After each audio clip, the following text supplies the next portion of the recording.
October 4th, 1891. The night Harrowick Orphanage burned to the ground. The papers called it an accident of the lamps, but the town of Wexler's Hollow knew better. They spoke of light that moved without flame, and a sound that cracked the sky before the blaze began. Only 43 children lived there, all orphans of cholera and famine. Not one was ever recovered. In official records, the orphanage was erased 3 years later, as though it had never stood. But survivors of the nearby village swore they could still hear the choir singing through the fog that rose each dawn over the ruins.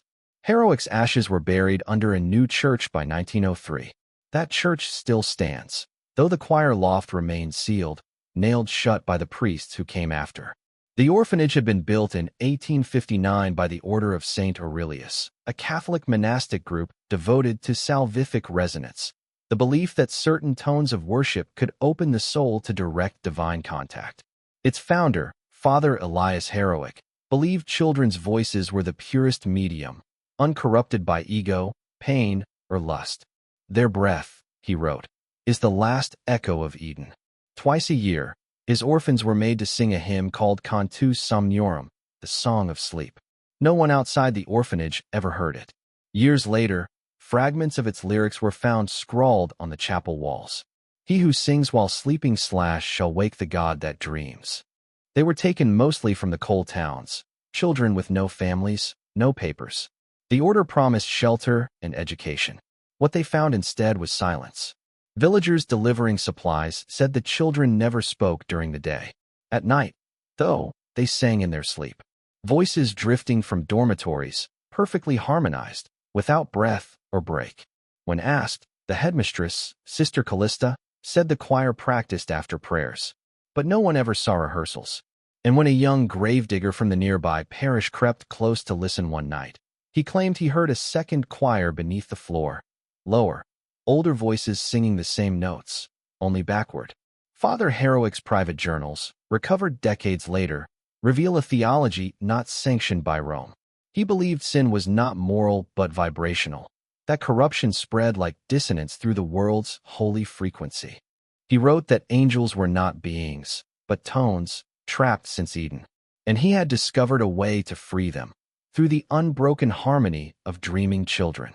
By inducing states of holy sleep, he claimed, he could open the threshold between prayer and eternity.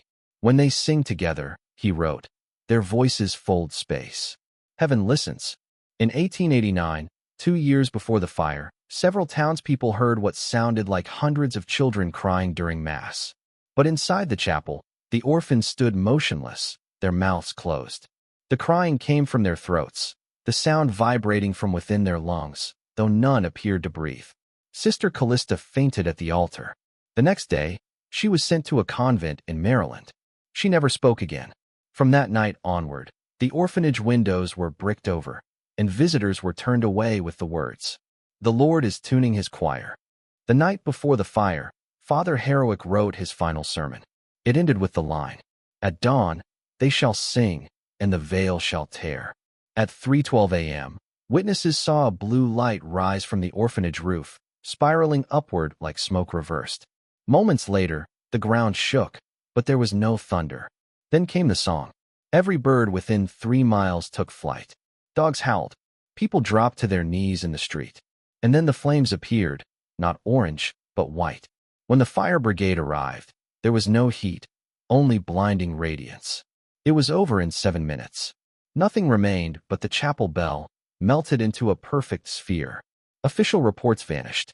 The Wexler County Archives show an entire ledger torn from its binding between September and October 1891. The Archdiocese denied any connection to the Order of St. Aurelius. But a surviving photograph, dated 1888, shows the choir, rows of blank-faced children staring forward.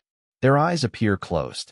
And yet, under light exposure, a faint reflection is visible, like a second pair of eyes behind each eyelid.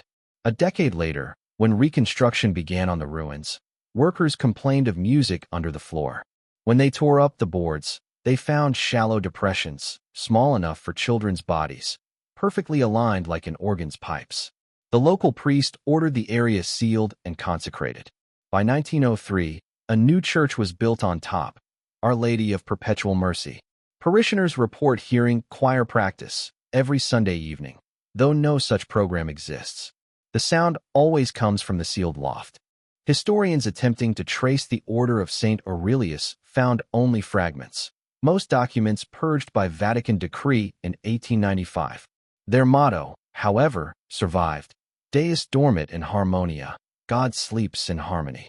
They were known for conducting experiments in vibrational theology, often involving sleep deprivation, fasting, and sonic exposure.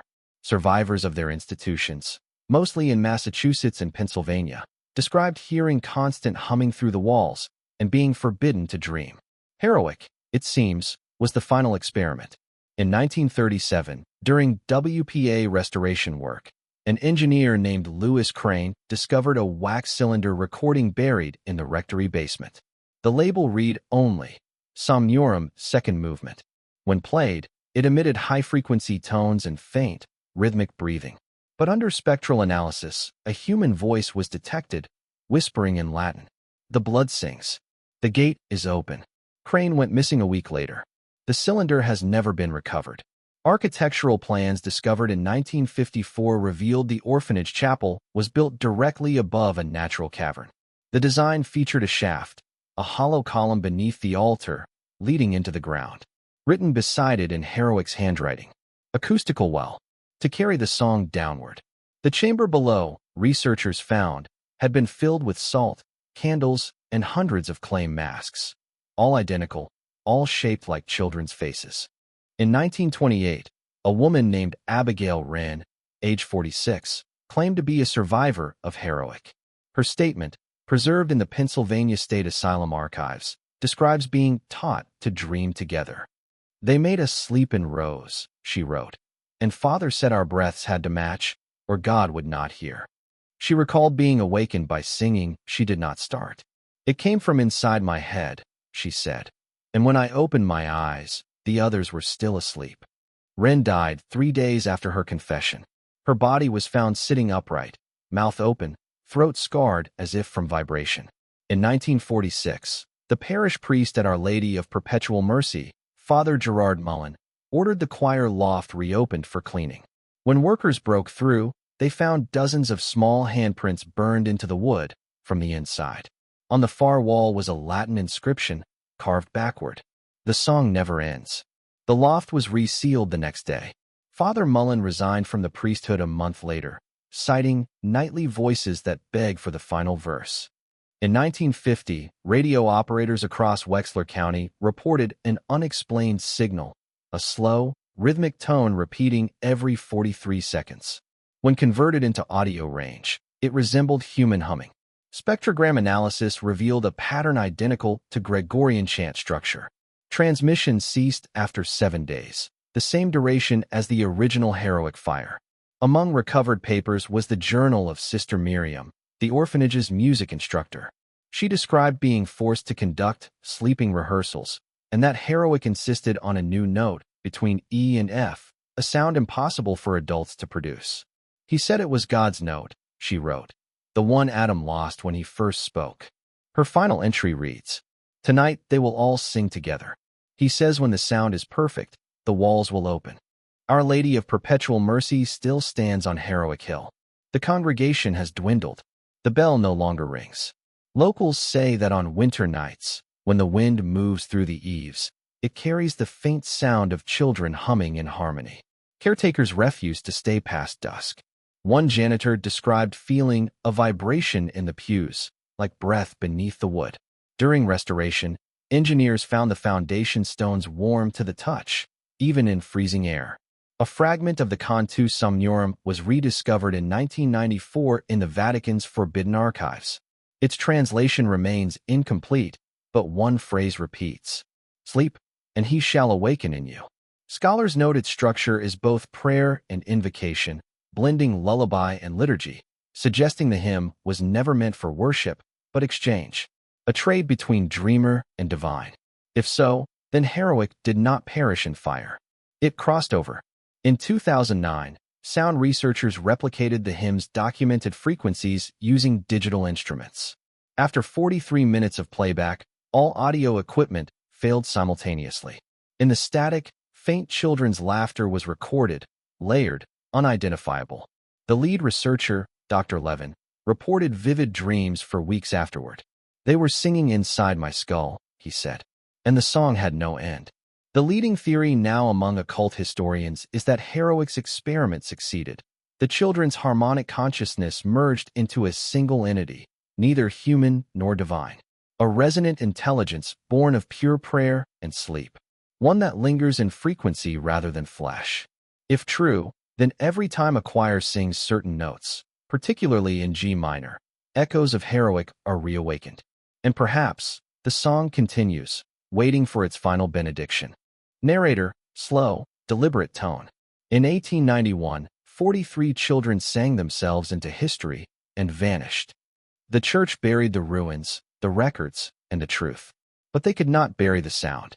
Somewhere, beneath the hymn and the silence, their voices still breathe. And if you ever wake from a dream with music in your ears, listen closely. Because the song of Harrowick has no end.